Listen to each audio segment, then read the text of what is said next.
D4U news देख रहे तमाम दोस्तों को दीपक भंडारी का नमस्कार। आंदोलन जीवी। प्रधानमंत्री नरेंद्र मोदी ने हाल ही में संसद में इस शब्द का इस्तेमाल किया था। इस पर सोशल मीडिया से लेकर राजनीतिक चर्चाओं तक इस शब्द पर खूब बहस होती रही। लोग अपने अपने तरीके से इस बात पर बात करते रहे कि प्रधानमंत्री ने आखिर ये क्या कह दिया है। बता दें कि प्रधानमंत्री नरेंद्र मोदी ने सोमवार को संसद में कहा था कि हम लोग कुछ शब्दों से परिचित हैं। श्रमजीवी, बुद्धिजीवी। मैं देख रहा हूं कि पिछले कुछ समय से इस देश में नई जमात पैदा हुई है, एक नई बिरादरी सामने आ गई है, आंदोलन जीवी। आप देखेंगे कि आंदोलन चाहे वकीलों का हो, स्टूडेंट्स का हो, मजदूरों का हो, हर आंदोलन में ये जमात आपको नजर आएगी। ये आंदोलन के बिना जी नहीं सकते, हमें इन्हें पहचानना होगा। इसके बाद पूरा सोशल मीडिया आंदोलन जीवी पर बहस करता दिखाई दिया। आइए हम आज आपको बताते हैं उन 5 बड़े आंदोलनों के बारे में जिनमें भारतीय जनता पार्टी ने विपक्ष के रहने के दौरान बढ़ चढ़कर भाग लिया था और शायद यही आंदोलन उनका वर्ष 2014 में सत्ता में आने का बड़ा कारण बने थे। यानी इन 5 आंदोलनों में भाजपा जो शामिल हुई थी, उन्हें सत्ता दिलाने में इन 5 आंदोलनों की बहुत बड़ी भूमिका नहीं थी। पहला आंदोलन था अन्ना हजारे का आंदोलन। इस आंदोलन ने कई नेताओं की तकदीर बदल कर रख दी थी। आपको बता दें कि 5 अप्रैल 2011 को जहां press club of India Maharashtra के एक आंदोलनकारी अन्ना हजारे ने छोटी सी प्रेस कॉन्फ्रेंस की, उनके साथ कई एनजीओ के कार्यकर्ता भी थे। प्रेस कॉन्फ्रेंस में अन्ना हजारे ने देश से भ्रष्टाचार को उखाड़ फेंकने की बात कही। जब उनसे पूछा गया कि आखिर ऐसा नहीं कर पाए तो क्या करेंगे, तो उन्होंने जवाब में कहा था कि दिल दिया है जान भी देंगे ए वतन तेरे लिए। आंदोलन परवान चढ़ा और इस जनरेशन का सबसे बड़ा आंदोलन बन गया।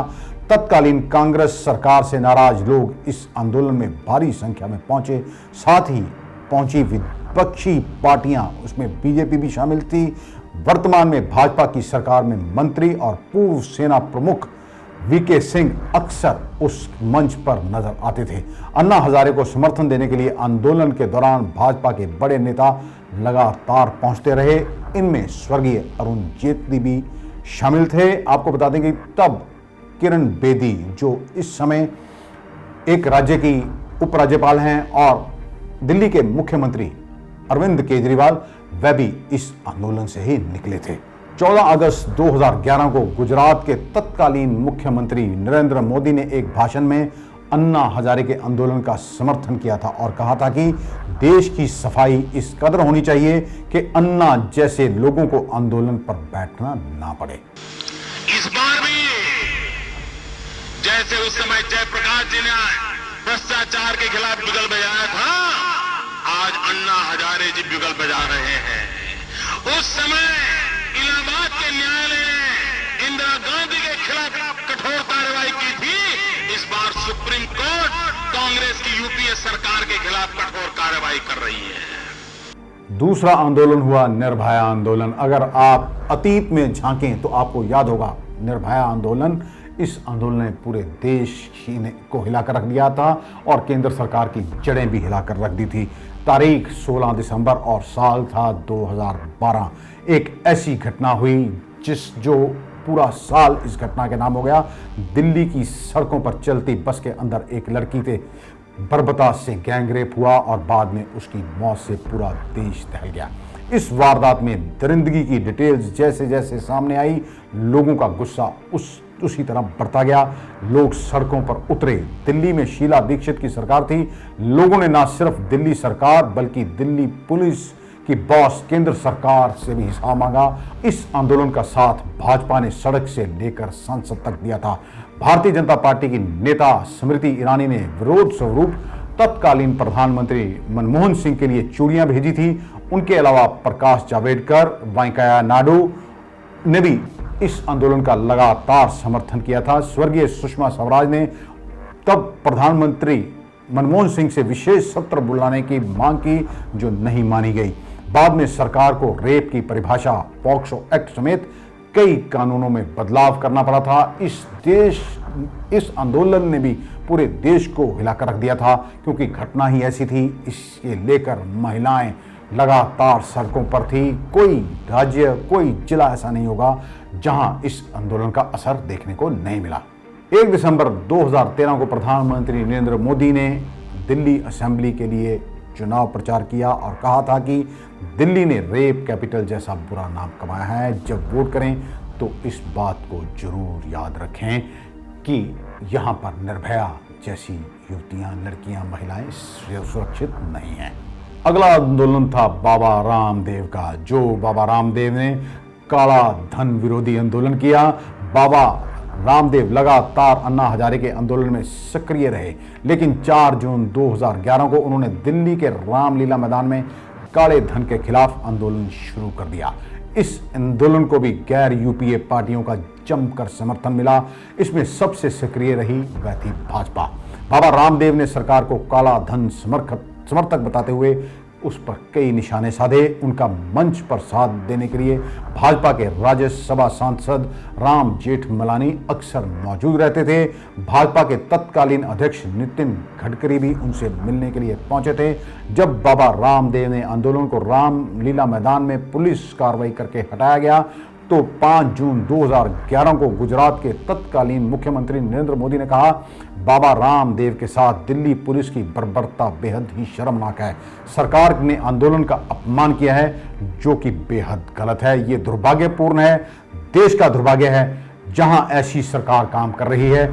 हमारे प्रधानमंत्री साहब बेहद ही कार हैं। मुझे दुख होता है कि उनकी उपस्थिति में बाबा रामदेव के साथ ये सब कुछ हुआ। सरकार को उनसे माफ़ी मांगनी चाहिए थी।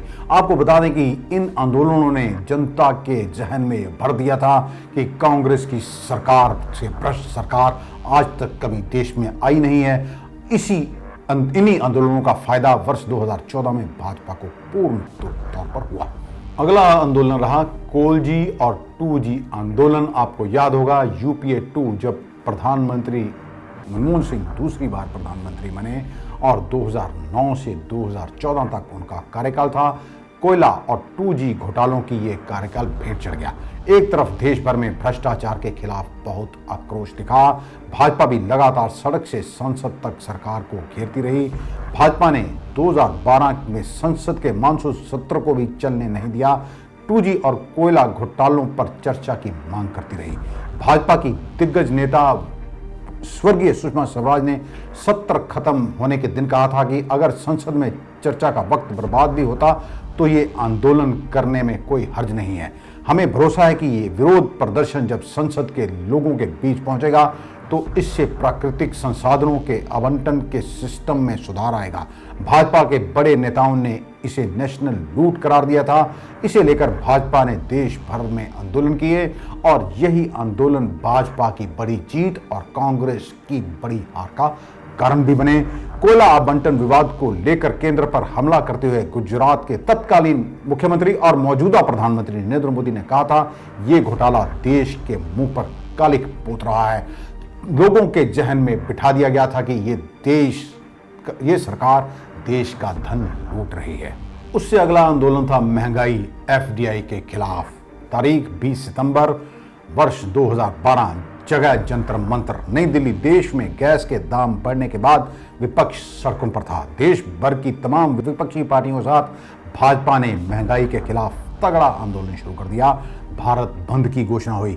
इस आंदोलन में महंगाई के अलावा फॉरेन डायरेक्ट इन्वेस्टमेंट यानी FDI पर भी भाजपा ने तीखी प्रतिक्रिया दी। भाजपा के तत्कालीन अध्यक्ष नितिन गडकरी ने कहा था कि ये तो बस शुरुआत है, हमारा संघर्ष तब तक जारी रहेगा जब तक फैसला मल्टी रिटेल ब्रांड में FDI वापस नहीं हो जाता। इस आंदोलन को भाजपा के बड़े नेताओं ने दिल्ली में ही नहीं बल्कि कई दूसरे प्रदेशों में भी चलाया। दिल्ली के करोल बाग में मेट्रो को रोकने की भी कोशिश की गई थी। चांदनी चौक मेट्रो स्टेशन पर प्रदर्शनकारियों ने ताला जड़ दिया था। भाजपा नेता मुख्तार अब्बास नकवी, संजय जोशी और OP कोहली को हिरासत में भी लिया गया था। ये तमाम आंदोलन वह हैं जो भाजपा की जीत और कांग्रेस की बुरी हार का कारण बने और अब प्रधानमंत्री आंदोलनकारियों को आंदोलनजीवी बता रहे हैं। हमने आपको बताने की कोशिश की है किस तरह भाजपा ने लगातार आंदोलन किए और सत्ता पर किस तरह काबिज हुई।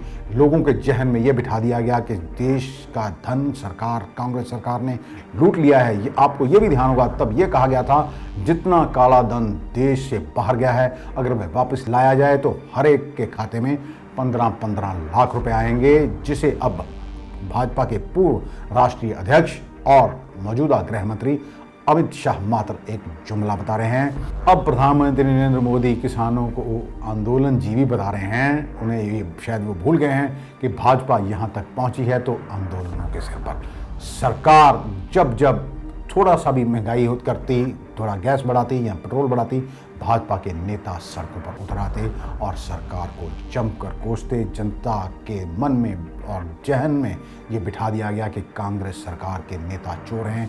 बाद में वही जो जिन घोटालों की बात की गई थी और ये कहा गया था सबको जेल में डाला जाएगा, अब हुआ क्या ये आप सब सच जनता के सामने है। इसमें हमें कुछ कहने की आवश्यकता नहीं है।